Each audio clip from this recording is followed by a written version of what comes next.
Hey everyone, welcome back to The Explainer. Today, we're jumping right into the mechanics of a truly captivating psychological dynamic. We're going to break down the intricate anatomy of a toxic emotional storm between two highly complex characters, Natalia and Spence.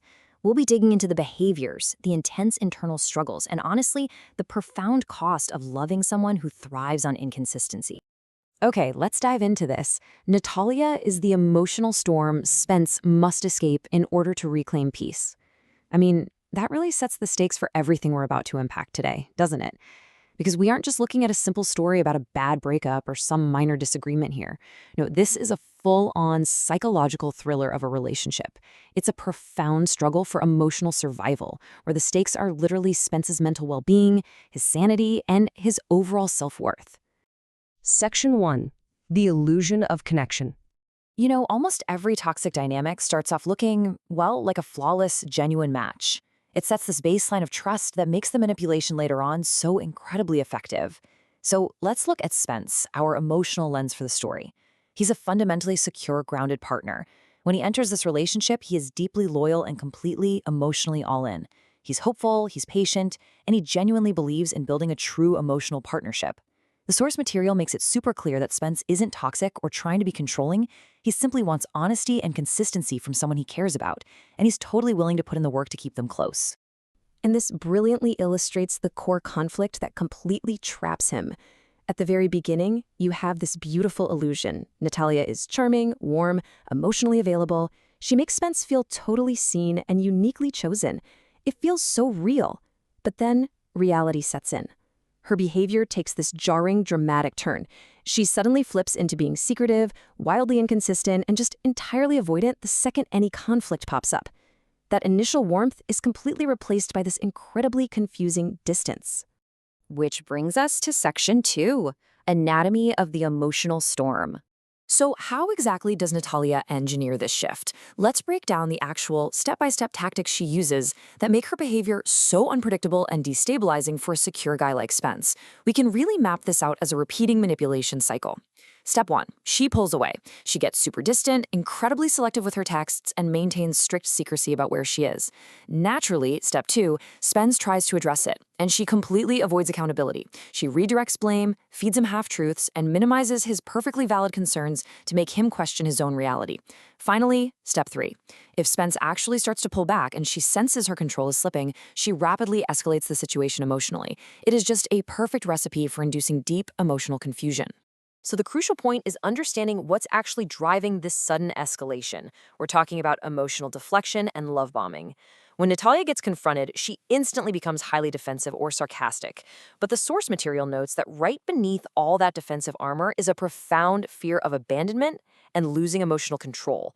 So to counter that fear, she deploys strategic affection. She weaponizes immense guilt, makes these dramatic statements about her pain or even death, and unleashes intense love bombing, making grand promises to change. But here's the kicker. It is entirely about regaining access and security for herself. It has nothing to do with genuinely repairing the damage she's inflicted on Spence. Which brings up a really fascinating psychological question for us to chew on. Is she actively hiding something, intentionally manipulating him, or is she just completely emotionally immature and avoidant? That's exactly what makes Natalia such a tricky, complex figure, right? She's not a cartoon villain. She has remarkably high emotional intelligence and is genuinely capable of appearing completely sincere. It's those exact contradictions that make her actions so deeply unsettling and create the massive psychological tension at the heart of this explainer. Moving into Section 3, the psychological battleground. Now, what's really interesting here is looking at the direct cause and effect of this toxic dynamic on Spence's mental health. When Natalia leaves calls unanswered or starts shifting her stories around, it literally pushes Spence into a debilitating cycle of doubt and overanalysis. Her sudden emotional withdrawals, those heavy late-night silences, they leave him completely drained and flooded with anxiety. And when she breaks out those strategic, guilt-driven apologies, it traps him in this paralyzing struggle. He's torn between desperately wanting undeniable proof of her deceit and just wanting some peace of mind. And to really understand why this burden hits him so hard, we have to remember who Spence is. He is highly observant, detail-oriented, and deeply introspective. So his suspicions aren't just pulled out of thin air or blind jealousy. They're built from the very tangible patterns he's actively observing.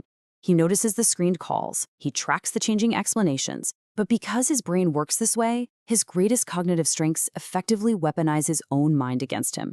It shoves him deep into relentless overthinking and eventually severe emotional exhaustion. This leads to a truly heartbreaking reality for his character. Spence's greatest strength, his incredible emotional endurance, literally becomes his greatest weakness. Because he's so fiercely loyal, he stays way longer than he ever should, even after being hurt time and time again. He just keeps offering understanding, communication, and second chances. Why? Because he's holding out hope. He keeps hoping that the warm, vulnerable version of Natalia he first found love with is somehow going to return. Let's move forward and see how this builds over time, tracking his tragic descent. We start at phase 1, where Spence is this secure, hopeful, emotionally open partner. But as those inconsistencies start piling up, he drops into phase 2, becoming incredibly hyper-aware and anxious. The constant mental gymnastics eventually push him into phase 3, total emotional exhaustion, where the relationship entirely consumes his confidence and stability, leaving him completely isolated. Until ultimately, he's forced into phase 4, choosing no contact, honestly, just to survive. Section 4. Reclaiming self-respect. It's right here that the chaotic, deafening noise of the emotional storm finally begins to quiet down, and Spence finds a crucial sense of grounded clarity. For the longest time, Spence was trapped, frantically searching for a smoking gun. But the actual turning point? It isn't discovering some massive single shocking truth, it's just finally accepting the pattern. Over time, sheer exhaustion simply replaces his lingering hope. This relationship had completely consumed his mental peace. But in realizing that, Spence actually finds his freedom. He understands that he no longer needs absolute, undeniable proof of her secrets to validate his feelings. The simple fact that he feels constantly neglected and emotionally manipulated, that's enough. The pattern itself is the truth. And that realization brings a massive shift in his motivation. He goes from seeking revenge to prioritizing his own emotional survival. When Spence finally chooses to initiate no contact, it is absolutely not a tactic to get back at Natalia. It's not some game to make her miss him or realize what she lost. Cutting off contact becomes a pure, necessary act of self-respect. He's setting rigid boundaries so that the long process of healing can actually begin. His journey is less about exposing Natalia and more about reclaiming himself. That really hits the nail on the head. Escaping the emotional storm isn't about winning an argument or proving to the world that Natalia was wrong. It's literally the only viable path left for Spence to reclaim his inner peace, his mental stability, and his self-worth. He just has to walk away from the chaos of the storm to find the sunlight again. Which leaves us with this final, honestly profound question to reflect on as we close out this explainer. What happens when you realize that love without consistency is really just manipulation? It changes everything, doesn't it? It completely forces us to reevaluate what we accept in our own lives, and it highlights the extreme emotional cost of loving someone who thrives in the chaos of an emotional storm. Thank you so much for joining me in breaking down these characters today. Keep observing those patterns out there, and I'll catch you next time.